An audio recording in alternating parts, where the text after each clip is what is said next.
Hello everyone, this is Indra from the Department of Professional Accounting and Finance, Krisu Jayanti deemed to be University.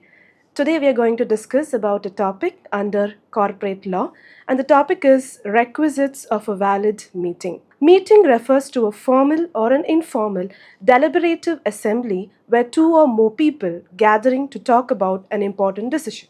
So, what is the reason for a corporate meeting? So, how many types of corporate meetings are there? There are three different types of corporate meeting. So, based on the type, members meeting, directors meeting, creditors meeting, and also debenture holders meeting. So, under members meeting, in order to enable them to exercise their rights as owners of the company, so this type of meeting can be known as statutory meeting, annual general meeting, extraordinary general meeting, class meeting based on the class of the equity shareholders or preference shareholders. Second point is under directors meeting. So in order to take collective decision for a proper management of the company, so there can be board meetings, board committee meetings, and director meetings. So third one is creditors meeting, the matters that is related or concerned with creditors of the company. Maybe the company wants to go for a merger, acquisition, amalgamation. So these important decisions will be in concern with the creditors of the company. So what are the requisites of a valid meeting? So there are three important basic conditions to be fulfilled to call it as a valid meeting. First one is it must be properly convened. So proper convened means that it has to come from a proper authority. So who can call for a meeting? It can be an annual general meeting, it can be extraordinary general meeting, statutory meeting mandated by the law. So it must come from a proper authority. So the authority is the board of directors or from the corporate law board.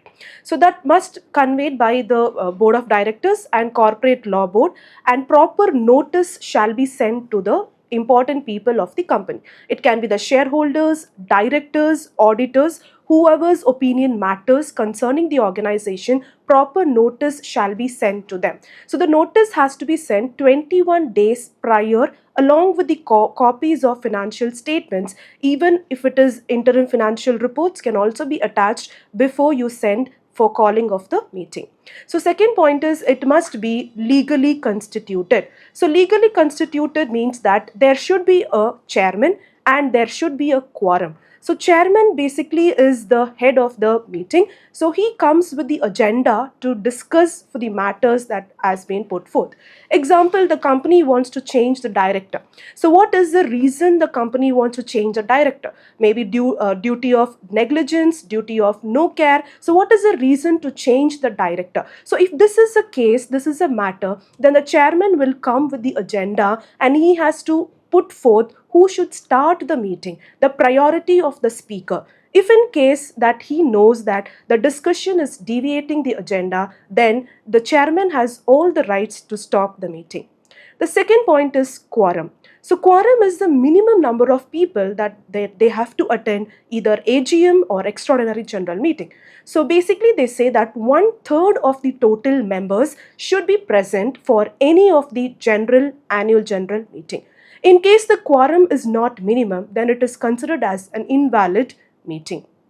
Thirdly, it has to be properly conducted. So basically it means that, like I was saying, that if in case the company wants to change a director, then it can go through the voting method. So voting can be done through postal ballot method, e-voting method, or it can follow any other method to raising of the right hand method in order to make sure that everybody's opinion as shareholders, members and directors matter. Second point, that they have to have an agenda. Without an agenda, the meeting cannot be conducted. So what is the agenda for the meeting? Say for example, changing the director or rotational basis removal of the auditor because of the misrepresentation of financial asset. There can be so many reasons for removal, or can be appointment or rotation of the directors and auditors. In this case, the agenda matters a lot. Third important thing, the minutes of the meeting. As a company secretary of the organization, the main reason that he has to record all the requisites, all the announcements, all the proceedings of the meeting and duly get it signed. So let's get into the important topic, that is notice. Like I was saying, that notice should be sent 21 days before. If it is sent through the post, then it has to be dispatched 25 days before.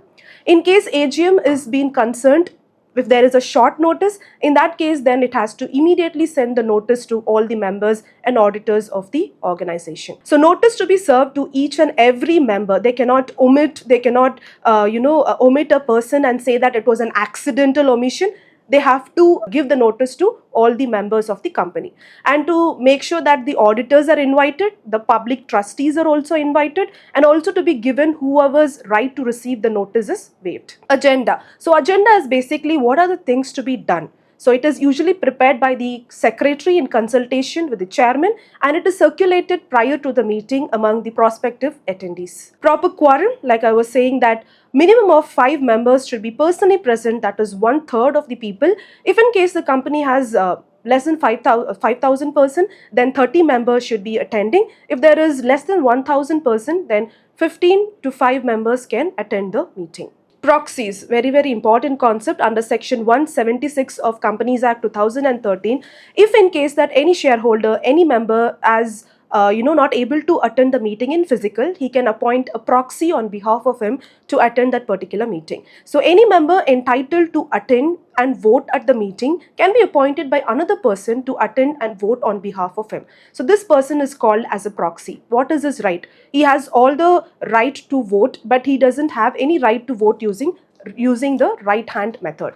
So he can be duly signing the the minutes of the meeting, and also he can be a part of the meeting as well. So the chairman of the meeting is an important person, like I was saying, he's the head of the meeting. So the appointment of chairman, if in case the chairman is not available before 15 minutes of commencement of the meeting, and director can elect or appoint another person acting as a chairman of the meeting. So he has all the rights to decide the point of order, to maintain the order and decorum, to decide the priority of the speaker and stop the discussion if it deviates the matter. Then comes resolution. So the decisions taken at these meetings is through the resolutions carried by the majority of the vote. There are different types of resolution. So ordinary resolution using simple majority, special resolution where 3/4 of the majority people agrees to the agenda, resolution requiring a special notice. Next is the minutes of the meeting. Minutes are the written record of the business transacted and decisions arrived at a meeting.